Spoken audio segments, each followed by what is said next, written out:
I've been waiting for this all weekend. The CBS News Minnesota Morning Update. I'm Jason DeRusha. Hope you had a good weekend. This is the sound I heard most of the weekend. Sump pump, just kind of pumping. So much rain. Oh my gosh. There is in my backyard a bit of a lake because my backyard neighbor thought it'd be a good idea to drive his pickup truck into kind of the communal area in between our two yards that serves as drainage. So that didn't go so well for him. So we have giant tire tracks and dirt all over the place. But it is a nice lake right now. At least it's going to dry out. It's still kind of like we're still 15 degrees below average today. So you'll still need the winter coat, but getting close to average by the end of the week, everybody. We're doing it. We're doing it. It's going to be 68, and we're going to lose our collective minds about how nice it is. So that'll be terrific. And then it's probably going to rain on Mother's Day. Beep. What are you going to do?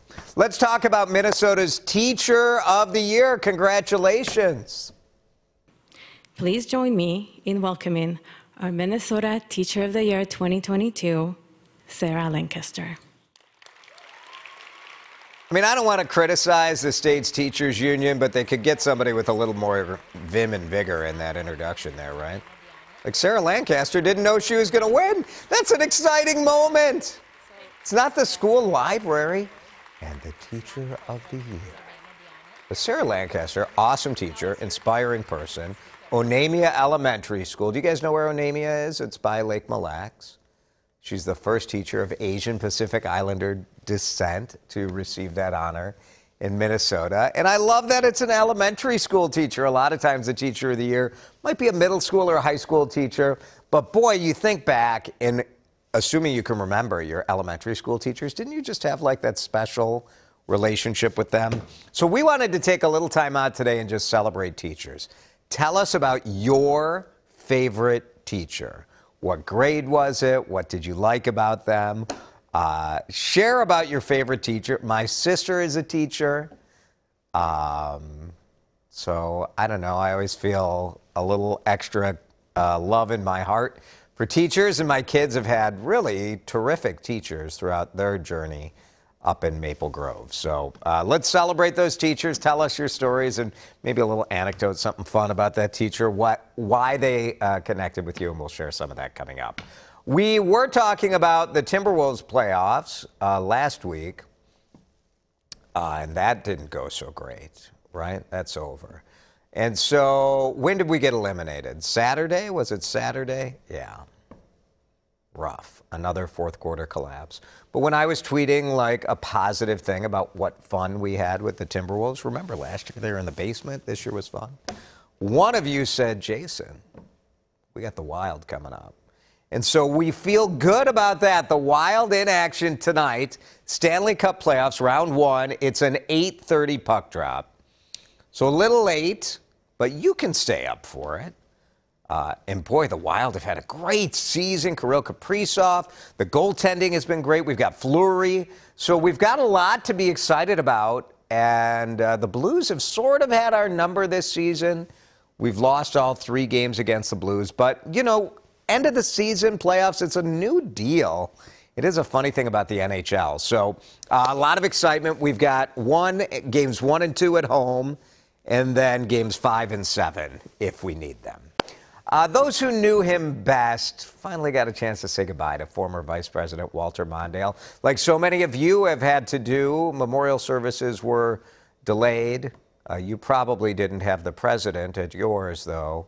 It's Joe Biden leading some tributes there. Walter Mondale died last year, and his family had to take those steps and say, like, we're not ready to gather. Kind of cool that Walter Mondale didn't want to lay in state in Washington, D.C., didn't want any sort of fancy send-off, but everybody said he would have enjoyed yesterday, family and friends telling stories. Pretty cool, pretty amazing Minnesotan, arguably the most famous politician to come out of the state of Minnesota. But there's never been an official portrait done of him here. How weird is that, right? Until now. Mark Balma is a portrait artist, and he is working on what will be the first official portrait of the late vice president. That'll be at the Minnesota History Center. Balma gave WCCO an early look. Cool story Kate Raditz did at the portrait in the studio he's working out of in Uptown. He told Kate he starts all his paintings with the drawing first. But this one was shown to several well-known politicians, including Governor Tim Walz. Even President Biden got to see the drawing before he moved on to the official oil-based portrait. I hope that the portrait has a personal connection, sees that, yes, that's the person that helped me in whatever it was, you know, in all the programs he helped establish and people he touched in his life.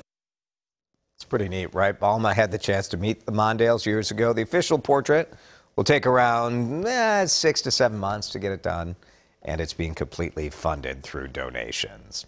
Do you like a ceremonial bill signing? I sure do. There are two things I love in life. One is a ceremonial ribbon. Three things. Ribbon cutting, oversized scissors, red ribbon. Ba-ba. I like that. Two, ceremonial, what do they call it? The dirt. They're breaking ground. You know I love a groundbreaking.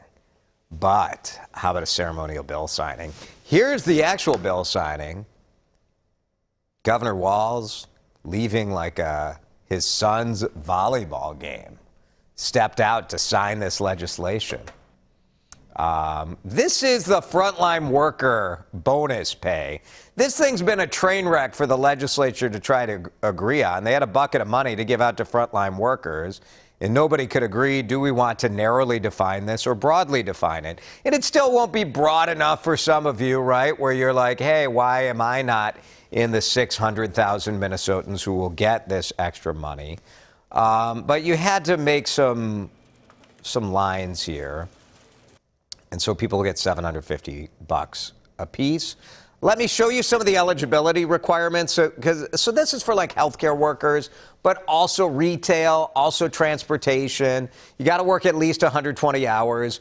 You were not eligible to work remotely. You did not collect unemployment for more than 20 weeks.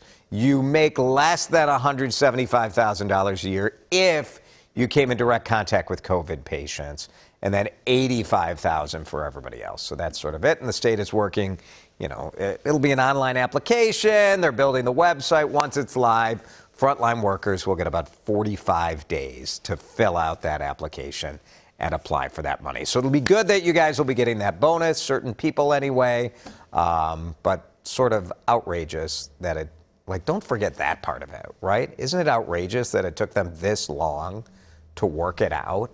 The point was to give people a bonus. The frontline workers started working on the front line more than 2 years ago. Like, ridiculous. So, disappointing. More details on our website. The good news is that money will be going out, but come on, ridiculous. This weekend's rain and snowmelt is causing rivers to rise throughout Minnesota. We got some flood warnings, mostly in the northwestern part of the state. April was a cruel month. Below average temperatures, above average rainfall. Red River flooded quickly. Here are National Guard soldiers helping sandbag in Crookston. We showed you this home on Friday. One of many that, well, not many, but one of a handful that could not be saved. Look at what happened in Isanti County. This waterway gets, there's flood water over it often, but you can see the whole road, the asphalt crumbled and gave way. In this area, this portion that we're seeing with the water now, usually there's some water in, not to the extent that we're seeing. 7 counties under flood warnings right now. Rainy April doesn't mean problems in the Metro Twin Cities, though. Our water levels were low at the start of the season. And let's be honest, the rain was mostly of a nuisance variety, wasn't it? It felt like it rained almost every other day.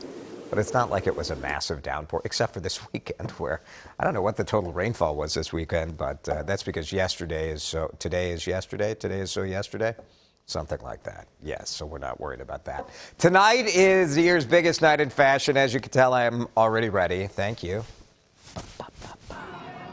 Met Gala.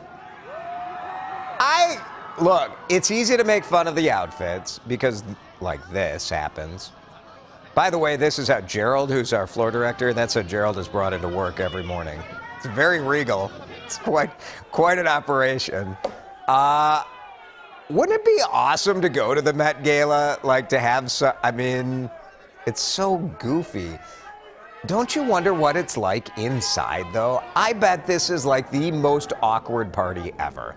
It's like all these rando celebrities, big donors to the art museum, and everyone just in the most uncomfortable outfit ever. And you wonder, like, do you go talk to people? Are you like, Rihanna? Like, this is amazing. Cardi B? Like, tell me more. It's so weird. I don't know. I think it's fun. And I will decide, I don't know, we'll decide tomorrow, am I going to make fun of these costumes? Or am I going to love them? Chris, you will help us. Can we show some? All right, Chris says we'll do it. We'll show some tomorrow. When you're on we'll do it Fashion Police style. Don't you miss that show? You can never do that show today, right? Because it would be too mean. Oh, you're too mean. My feelings are hurt. Oh, come on. Wasn't it fun when Joan Rivers would just be like absolutely ripping on celebrities? Garbage. That's garbage. And she had her daughter on the show. That's what I want someday. To use my position to just give my children jobs. So either I have to go into the NFL, where you always hire your kid to be like the offensive coordinator, or cable fashion shows. For sure, that's my future. This flight sort of makes me nervous. Australia, Qantas Airlines, which I just have this idea that like Qantas is probably like very fancy and like they're bringing you snacks and stuff. Kiwi, I don't know, whatever Australians eat. Vegemite. This is the world's longest nonstop flights. You can go from Australia to New York direct, and that is a 19-hour flight. Whew. It's a lot of fuel on board for that thing. The airline hopes to launch the flights, and look how giant that plane is. I've always wanted to be on those planes that has like an upper level, right? Like it feels like it's out of the 1970s. Like you go upstairs and they're like, I don't know, like I picture like velvet seats and like this fancy cocktail lounge. All right. You get the idea. All right, let's talk about teachers. Best teacher, favorite teacher, Patty Sullivan, fourth grade teacher, Mrs. Goldberg. First to realize I couldn't read and she taught me. Wow, Patty. Wow, how cool. The fact that I became a nurse, I believe, was her putting me on the right path. Amazing. Thank you, Mrs. Goldberg. Patty, thanks for sharing that story. That's awesome. Pam Williams, my English teacher in high school, he got everyone to read out loud, and kids liked hanging out in his room during independent study. It's cool. Thanks, Pam. Here's Jackie Martin, favorite teacher. Second grade teacher, Mrs. Whip. She let me bring my tonsils for show and tell. I love that. I love that. I always, you know, I think whenever you get any sort of operation, you should ask the surgeon just like you do when you get like your car fixed. You should ask for the parts just for proof that they did what they told you. So for sure, if you get your tonsils out, they better be in a mason jar so you can take them with you. Thanks, Jackie. Here's Vicky, my favorite teacher, Mrs. Aldrich in fourth grade. She listened to us, cared, and made us feel safe. It's awesome. Thanks, Vicky. Here's Lydia, kindergarten teacher. Mrs. Baldwin involved all of us in class as helpers, brought crazy animals. Oh, an armadillo, a tarantula, a snake, a deer. She brought a real deer to school. Oh my gosh. And a porcupine too. Thanks, Lydia. That's so cool. Oh, I love these stories. Thank you all for leaving that feedback for us. Morning update from CBS News, Minnesota. Your only local streaming news source. We do this for you every morning at 7:30.